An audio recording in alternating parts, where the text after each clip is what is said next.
रहीम dear student, आज का जो हमारा टॉपिक है वो है Aufbau principle, Pauli exclusion principle and Hund's rule. ये तीनों जो हैं ये इलेक्ट्रॉनिक कन्फिग्रेशन के साथ रिलेटेड हैं। जब भी आप एक एटम की इलेक्ट्रॉनिक कन्फिग्रेशन करें यानी filling of electron into orbits या शेल और देन इनटू ऑर्बिटल्स, तो वो आप इन तीनों प्रिंसिपल्स को मद्देनज़र रख कर करेंगे फिलिंग, क्योंकि अगर इनको नहीं रखेंगे तो फिर आपकी जो फिलिंग होगी वो क्या हो सकती है, रॉन्ग हो सकती है। तो इसलिए हम पढ़ते हैं पहले अफबाउ प्रिंसिपल। अफबाउ का मतलब है फिलिंग, यानी ये फिलिंग ऑफ इलेक्ट्रॉन के साथ डायरेक्टली रिलेटेड है। इसकी स्टेटमेंट जो है तो वो है the electrons are filled in orbits or then into orbitals according to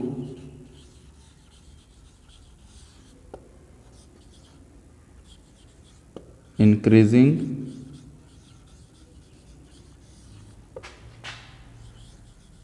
energy. यानी आप पहले किसको फिल करेंगे, सबसे पहले जो लोअर एनर्जी होगी, फिर उससे थोड़ी हायर एनर्जी, फिर उससे हाई एनर्जी, यानी लो एनर्जी वाले ऑर्बिटल से शुरू करेंगे फिलिंग ऑफ इलेक्ट्रॉन और फिर हायर एनर्जी की तरफ जाएंगे।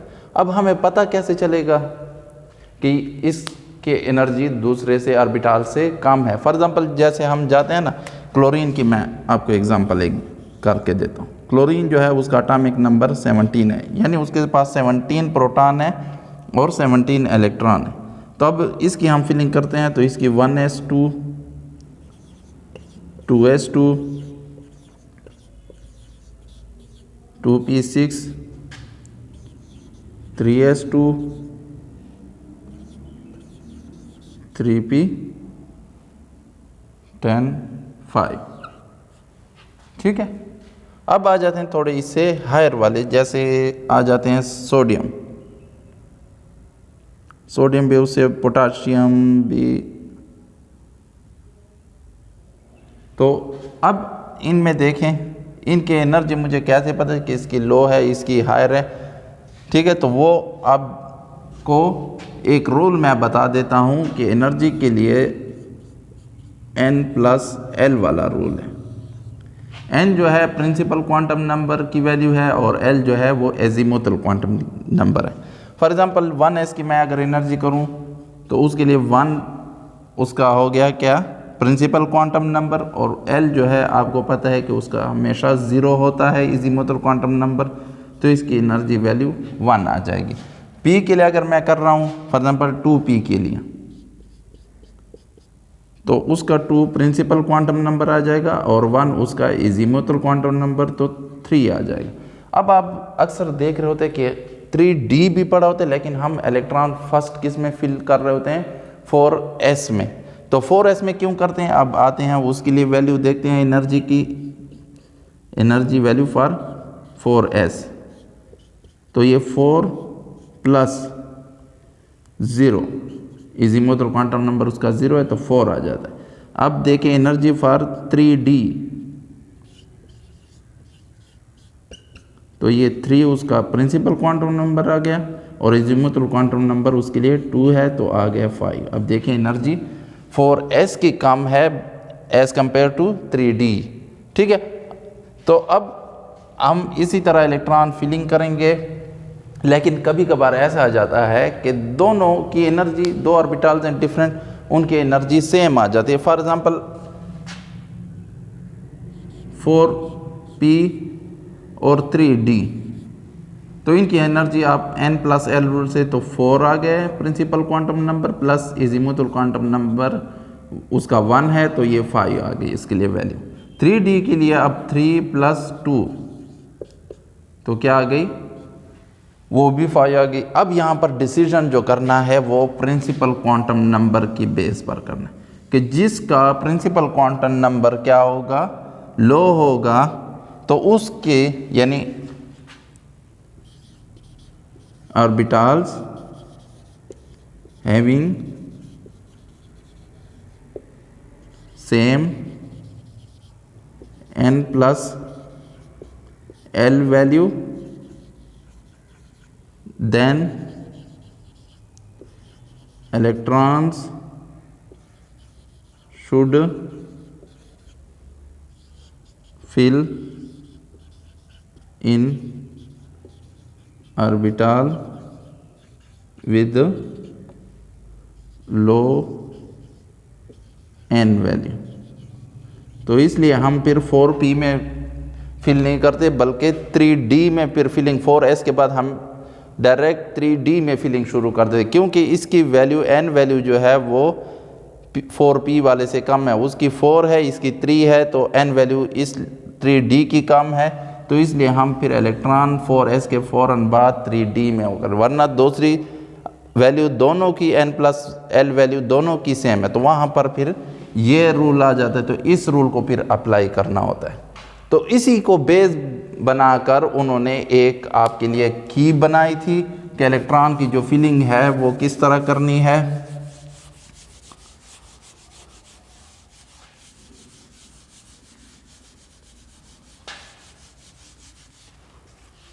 वो की है 1s2 या 1s 2s 2p 3s 3p and 3d 4s 4p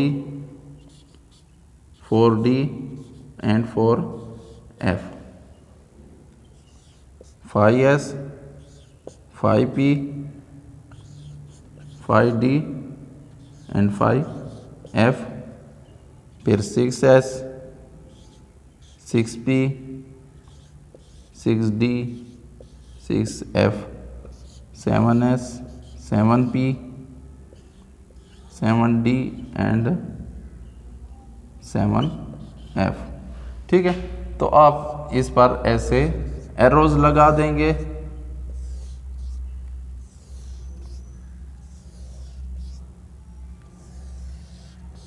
ठीक है, तो पहले आपने, अगर मैं इसको करूं तो पहले इससे शुरू करना है 1s, फिर दूसरे एरो में 2s आया है, फिर शुरू में एरो के 2p यानी एरो के टेल से आप वो करनेंगे, और फिर 3s, और फिर देखें 3p आया है दूसरे एरो में, और फिर 4s आ रहा है।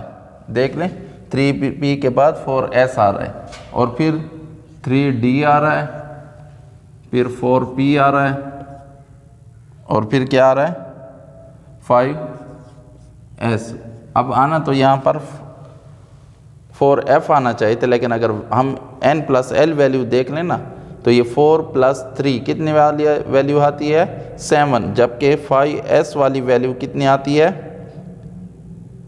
ठीक है, तो वो आती है हमारे पास 5 प्लस 0 तो 5 आती है, तो 7 और 5 में बहुत फ़र्क है, तो इसलिए पहले यह इवन आपके फिर 4d आ जाएगा, फिर 5p आ जाएगा, तो आप इसी तरह सो ऑन। आप फिर जब आपके पास कितने एलिमेंट कोई आ जाए कि उसके इलेक्ट्रॉनिक कन्फिग्रेशन करें, उसका एटॉमिक नंबर आपको दिया गया होगा, तो उस एटॉमिक नंबर पे आप फिलिंग यहाँ से शुरू कर देंगे। तो from lower energy to higher energy orbitals की तरफ आप जाए फिलिंग करेंगे।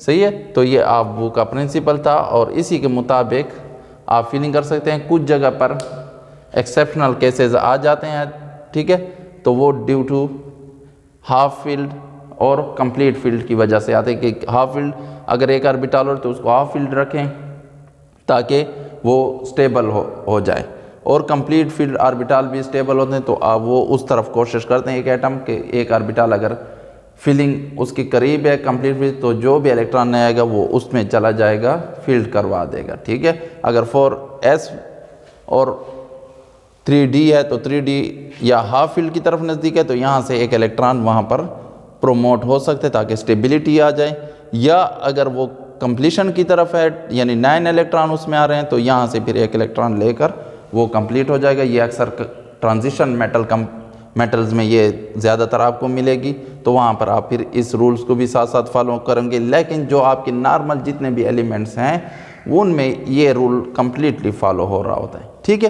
तो ये आ गया आपका ऑफ-बो प्रिंसिपल। इसके बाद आते हैं पॉली एक्सक्लूजन प्रिंसिपल की तरफ, कि उसमें हमारी इलेक्ट्रॉनिक कॉन्फ़िगरेशन के बारे में क्या वो बताते हैं।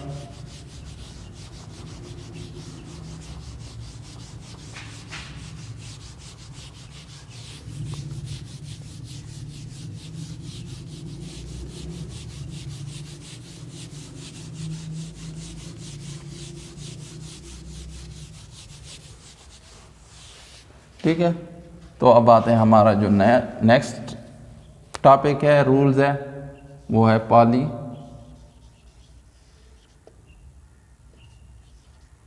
Exclusion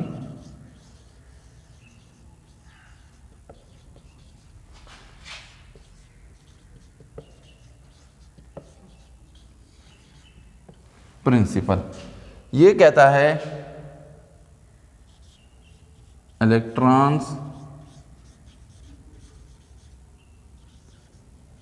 in same orbital will have never all quantum number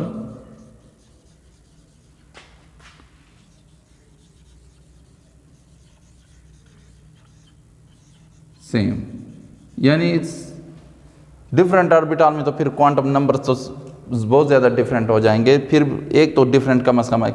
लेकिन अगर सेम ऑर्बिटल में है, डीजनरेट ऑर्बिटल में है, सेम ऑर्बिटल में दो इलेक्ट्रॉन अगर पेयर अप हो रहे हैं, तो वहाँ पर भी उनके क्वांटम नंबर में से एक डिफरेंट होगा। और वो कौन सा क्वांटम नंबर होता है? Spin quantum number. क्योंकि जब भी दो इलेक्ट्रॉन पेयर अप होंगे वो क्या करेंगे? अपोजिट स्पिन शो करेंगे, तो उनका स्पिन क्वांटम नंबर हमेशा डिफरेंट होगा। फॉर एग्जांपल, अगर मैं 1s2 है हमारे पास किसी एलिमेंट का, तो उसमें दो इलेक्ट्रॉन होंगे, तो एक का जो स्पिन होगा वो +1/2 होगा स्पिन क्वांटम नंबर, और दूसरे का स्पिन क्वांटम नंबर -1/2 होगा। बेशक उसका प्रिंसिपल क्वांटम नंबर दोनों का 1 होगा, उनका जो है इजीमुथल क्वांटम नंबर दोनों का 0 होगा, उनका मैग्नेटिक क्वांटम नंबर जो है वो भी 0 होगा। लेकिन स्पिन क्वांटम नंबर देखो दोनों का डिफरेंट है, एक का क्लॉकवाइज स्पिनिंग होगी, दूसरे की एंटी क्लॉकवाइज होगी। तो कभी भी दो अगर इलेक्ट्रॉन आप कंपेयर कर रहे हैं, तो कभी भी उनके चारों के चारों स्पिन क्वांटम नंबर सेम नहीं आ सकते हैं। ठीक है, तो वो पॉली एक्सक्लूजन प्रिंसिपल। एक्सक्लूजन माना कि कुछ चीज़ वो क्या होती हैं? डिफरेंट होती हैं, एक्सक्लूडेड होती हैं। 3 क्वांटम नंबर बेशक सेम आ जाएंगे, लेकिन चौथा क्वांटम नंबर हमेशा उनका डिफरेंट होगा, और वो अक्सर या स्पिन क्वांटम नंबर भी हो सकता है, अगर सेम ऑर्बिटल में है तो फिर तो स्पिन क्वांटम नंबर, और अगर डिफरेंट में भी है तो फिर उनका या मैग्नेटिक क्वांटम नंबर डिफरेंट होगा, या अगर उनका बिल्कुल शेल भी डिफरेंट है, ऑर्बिटल भी डिफरेंट है, तो उनका प्रिंसिपल क्वांटम नंबर और इजीमुथल क्वांटम नंबर भी डिफरेंट हो सकते हैं। लेकिन अगर सेम ऑर्बिटल में भी हैं, फिर भी उनका एक क्वांटम नंबर जो स्पिन क्वांटम नंबर कहलाता है वो डिफरेंट हमेशा होगा। उनकी स्पिनिंग हमेशा क्या होगी? डिफरेंट पोजीशन में होगी, यानी एक क्लॉकवाइज करेगा तो दूसरा एंटी क्लॉकवाइज स्पिनिंग करेगा, रोटेशन करेगा इलेक्ट्रॉन अपने एक्सिस पर। तो कभी भी पॉली एक्सक्लूजन प्रिंसिपल के मुताबिक दो इलेक्ट्रॉन की क्वांटम नंबर सारे के सारे सेम नहीं हो सकते, एक क्वांटम नंबर हमेशा डिफरेंट होगा। इसके बाद आता है हुन्स रूल, जो लास्ट रूल है about the feeling of electron. Hund's rule कहता है if there are empty degenerate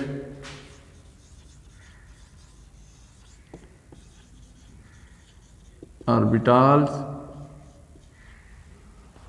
available, जब empty available हैं तो इलेक्ट्रॉन क्या करेंगे? then electron should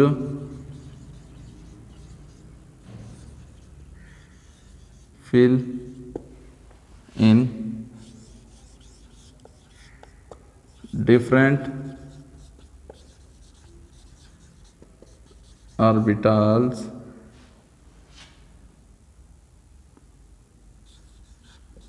with the same spin।